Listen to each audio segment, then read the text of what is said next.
Section 1. You have just arrived at the student hostel where you will live during the term. The manager is explaining the rules and another student is asking questions. Listen to the conversation and complete the form. First, you have some time to look at questions 1 to 5 on the student hostel charges for meals form.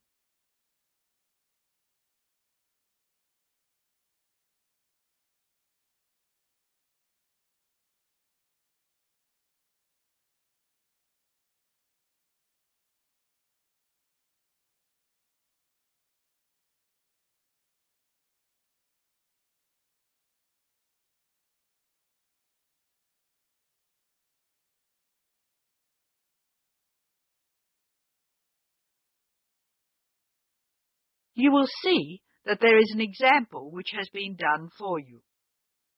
The conversation relating to this will be played first. Excuse me, I want to ask you about the charges for meals. Are they the same as they were last year? No, I'm afraid they're not. We've managed to keep most of them the same, but we've had to increase the charge for breakfast. How much is it now? It's $2.50. It used to be $2. I see. What about lunch? It's unchanged, still $3. Breakfast costs $2.50, so the change has been written in. Lunch still costs $3, so the information has been ticked. Now we shall begin. You should answer the questions as you listen, because you will not hear the recording a second time. Now listen carefully and answer questions 1 to 5.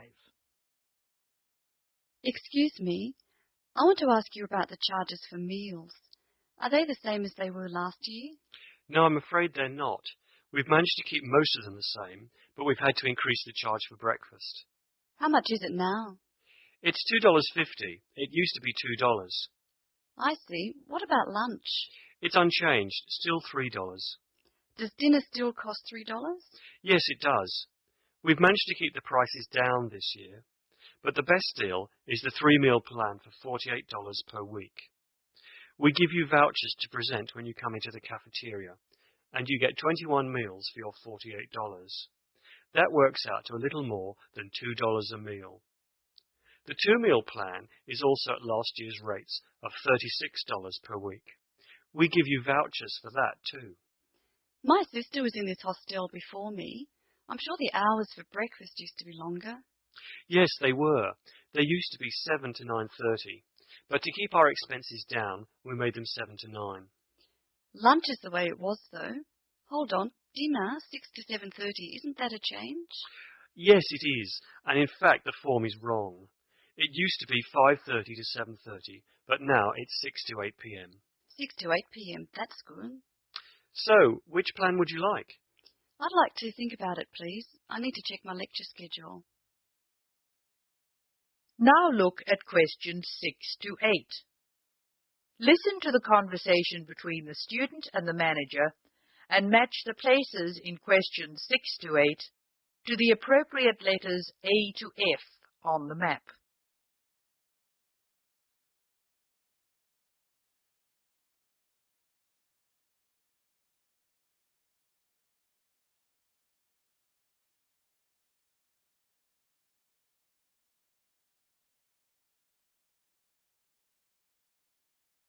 Can you tell me how to get to my room, please? Of course. You're in the new wing, which is very freshly painted and pleasant. But I'm afraid you're going to have to go to a couple of other offices before you can have the key. You're in the admissions office now. Leave this office and turn right and go to the end of the hall. The last office is the fees office, where you can pay the balance of your room deposit. They'll give you a receipt. Okay.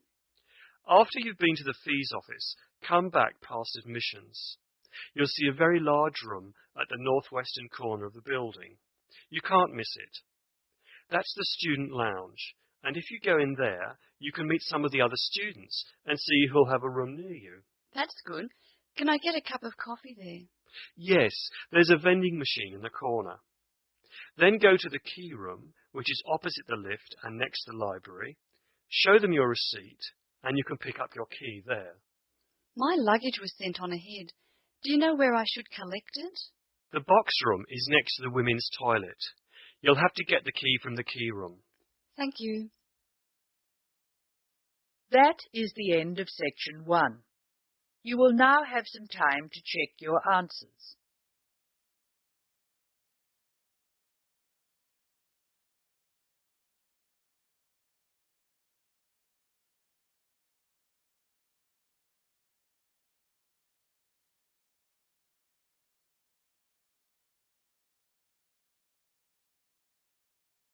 Now turn to section 2. Section 2. You are going to hear a teacher helping high school students visiting from an overseas school to fill in a school excursion permission note. First look at questions 9 to 16.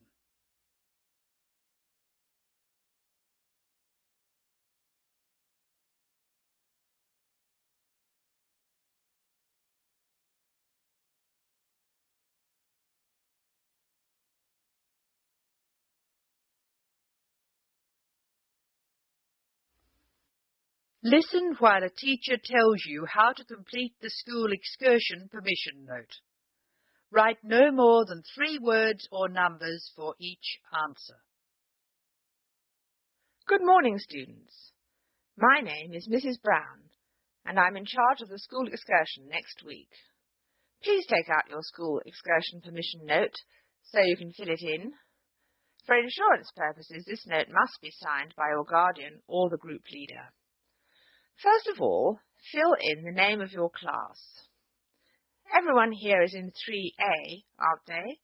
So write 3A where it says class. We're going to the Blue Mountains, which is great. So this is the school excursion to the Blue Mountains. The day we leave is Monday. That's Monday, June 10. We are travelling by bus all the way, so we don't have to worry about changing trains or anything like that. The bus will leave from the front gate at 8 a.m. I know we usually use the side gate, but because of the roadworks, we will be using the front gate when we leave. However, when we return, the roadwork will be complete, so we'll use the side gate. We expect to be back at 6 p.m. It's going to be a lovely day. Your teachers will give you tasks to do when we arrive. We'll provide fruit and fruit juice on the bus, but you must bring your own lunch. While we're on the excursion, we'll be moving around a lot in some fairly rough country. Be very careful to wear strong shoes. It's very important that you look after your feet very well. Now, does anyone have any questions they want to ask? Now look at questions 17 to 19.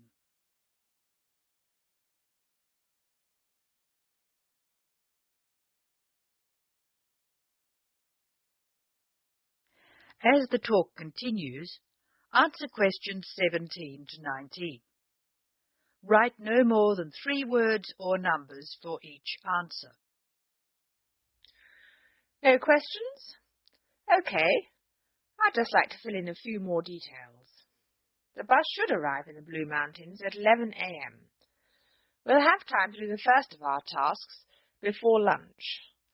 The bus is not a new one, but it does carry one piece of special equipment, a first aid kit. I certainly hope we won't have to use it, but it's nice to know it's there in case we have a medical emergency. The other class on this excursion is 3B, so I know it'll be a good day. The last time 3A and 3B went out together was a thoroughly successful excursion. That is the end of section 2. You will now have some time to check your answers.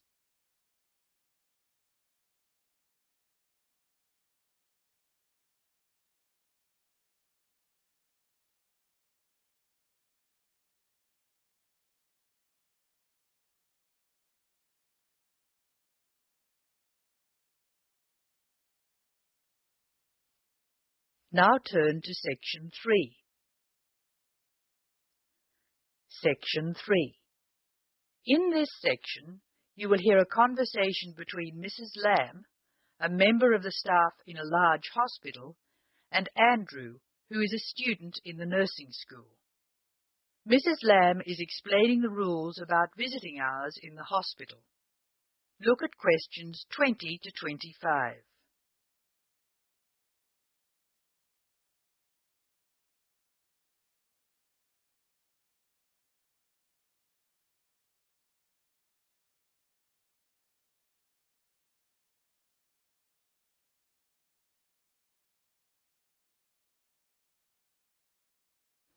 Listen to the first part of the conversation and answer questions 20 to 22.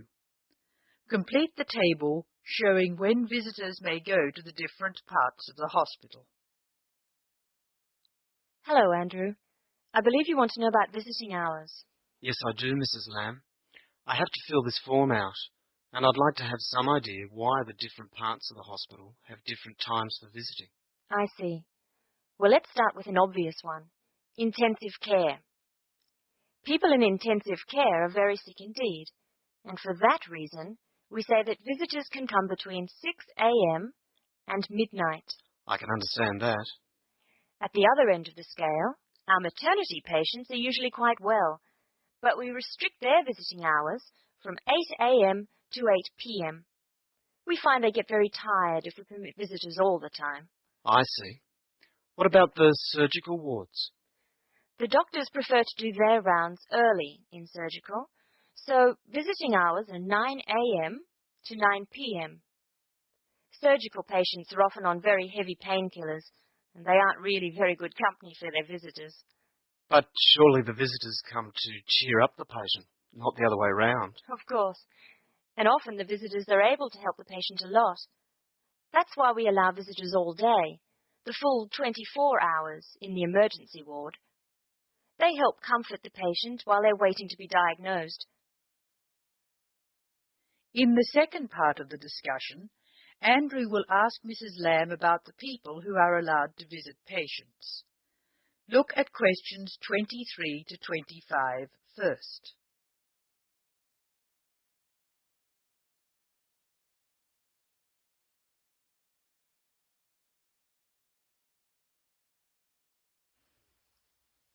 Complete the table showing who is allowed to visit and the number of visitors permitted. Use the letter A to show that adults may visit, E to show that everyone may visit, and I to show that only immediate family may visit. Of course, it's not just everyone who can visit a sick patient.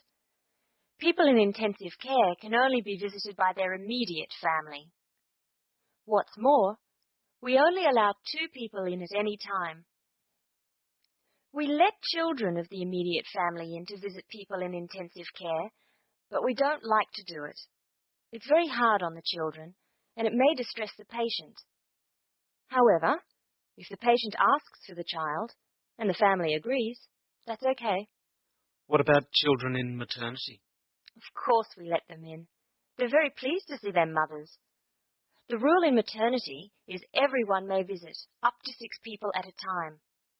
The maternity ward is quite sociable after all. The surgical ward must be different. It is indeed. We don't allow children in the surgical ward because of the danger of infection. And as you know, we restrict the hours.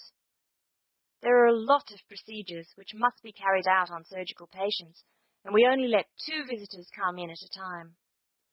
And in emergency, people are allowed to visit all the time? Oh yes, we rely on patients' relatives to be there for them, and we permit everyone to visit the emergency department at all hours. However, we restrict it to 3 visitors for each patient. Otherwise, the room just gets totally crowded. Now listen to Mrs. Lamb explaining where Andrew will spend the first week of his training. Circle 2 letters. An example has been done for you. Look at questions 26 and 27.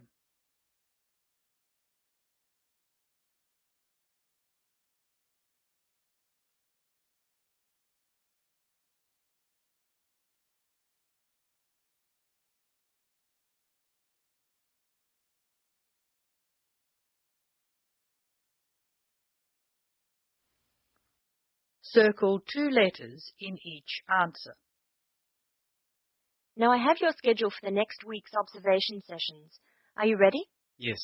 Where do I start? On Monday, you'll be in male surgical in the morning and in female surgical in the afternoon. You'll be following Dr. Shea on her rounds. Thank you. And on Tuesday? On Tuesday, you'll be with Dr. Thomas in the morning and Dr. Robertson in the afternoon. No, that can't be right. You're with Dr. Thomas in the afternoon and Dr. Robertson in the morning. Do I ever get to see Dr. Kim? Yes, you'll be with Dr. Kim on Thursday and Friday. She'll take you through the children's ward and through our new teenage ward for 12 to 15-year-olds. Great. I've read a lot about that new ward. Will I see the schoolroom? Maybe another time. Now look at questions 28 to 30.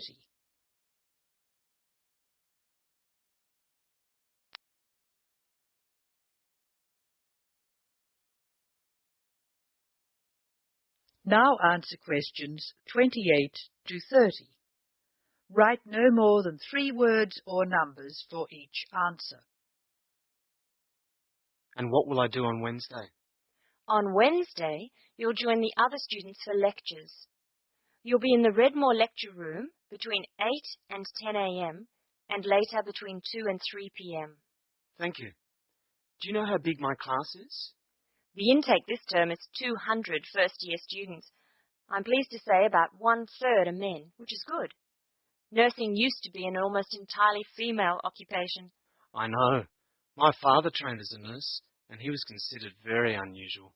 Is he still working as a nurse? Yes, he's working in a hospital in the country. I guess I just wanted to follow his example.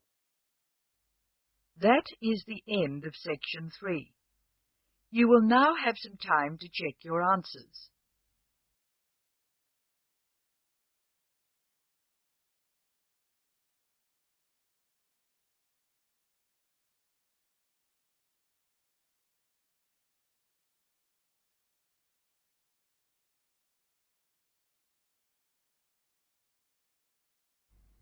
Now turn to section 4. Section 4. You will hear an extract from an introductory talk given to a group of students who have just entered a university residential college. The speaker is the principal of the college. Listen to what the speaker says and answer questions 31 to 37. First, you have some time to look at questions 31 to 37.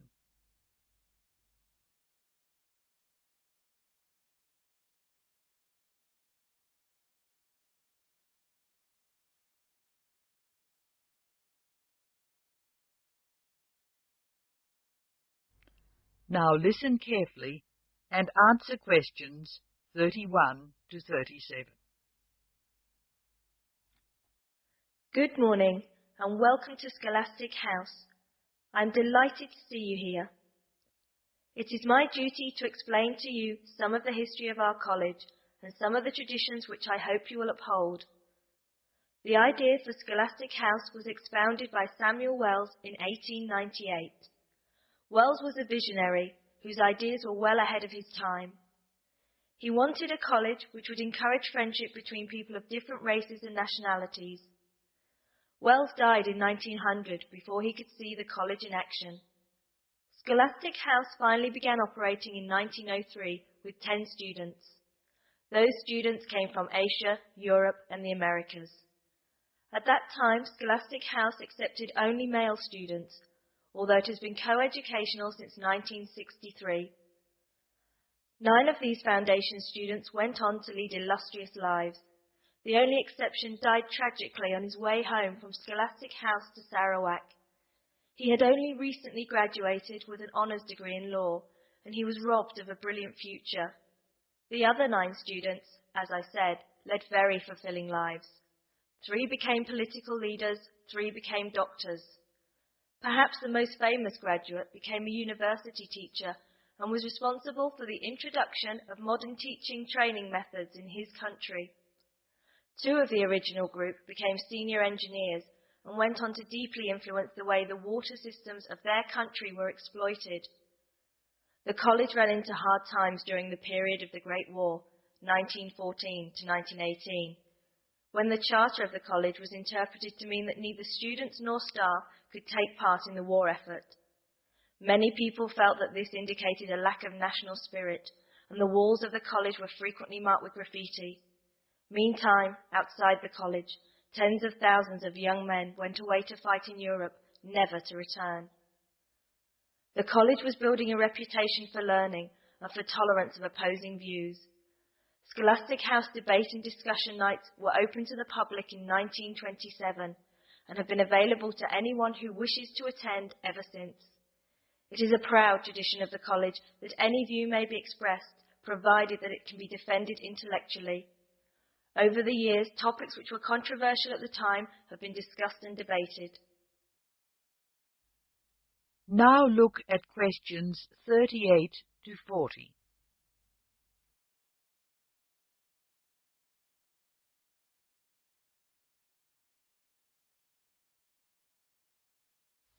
As I said, the college has a proud history of publicly examining controversial issues. Why should we do this? The publicity we receive is often sensational, and there is no joy in encouraging argument for its own sake. In fact, that sort of discussion just increases tension. The only legitimate reason for our behaviour is that it casts light upon the topic in question and informs the debate. And controversial topics are the ones which most need informed attention. As the world forges ahead, we often find our scientists have outstripped our philosophers.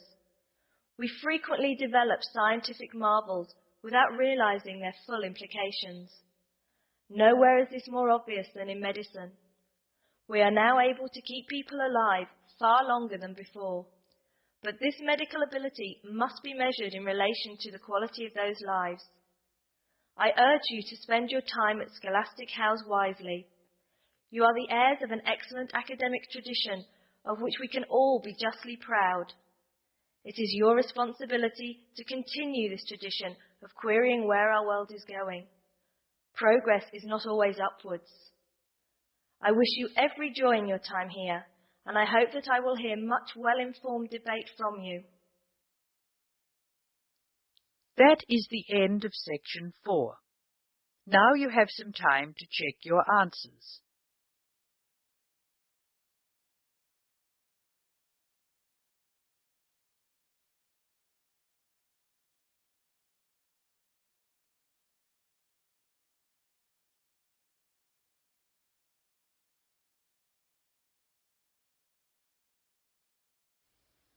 That is the end of listening practice.